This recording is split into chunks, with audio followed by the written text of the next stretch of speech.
ஒரு நாள் நான் ஒரு பெரிய டெசிஷன் எடுக்கணும்னு ஃபுல்லா கன்ஃபியூஷன்ல இருந்தேன். என்ன செய்தாலும் கிளாரிட்டியே இல்லை. ஃபைனலி ஒரு சீனியருக்கு மெசேஜ் பண்ணி அண்ணா ஒரு அட்வைஸ் வேணும்ட்டு கேட்டேன். அவரு காமா சொல்றதுன்னா கேட்டாரு. நான் என்னுடைய கோல்ஸ் என்ன, நான் மேற்கொண்ட ஸ்ட்ரகிள்ஸ் என்ன, நான் என்ன விஷயங்களை ட்ரை பண்ணேன், இது எல்லாத்தையும் ஓப்பன் அப் பண்ணி சொன்னேன். அவர் ஒரே ஒரு லைன் மட்டும் சொன்னாரு. கிளாரிட்டி பிளஸ் ஆக்ஷன், இதுதான் growth-க்கான ஷார்ட்கட். அந்த ஒரு சென்டென்ஸ் எனக்கு மாதங்கள்ல கிடைக்க வேண்டிய ப்ராக்ரஸ ஒரு வார்த்தையிலே கொடுத்தது.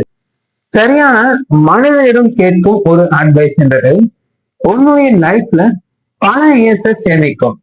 அதனால டேஸ் சேலஞ்சர் நாம் இன்றைக்கே ஒரு நபரிடம் ஜெனியூனான ஒரு அட்வைஸை கேட்டு மெசேஜ் பண்ணுங்க. ஈகோ அனைத்துமே தள்ளி வைங்க. ஏன்னா நம்மளுக்கு growth தான் இங்க ஃபோக்கஸ் செய்யறோம்.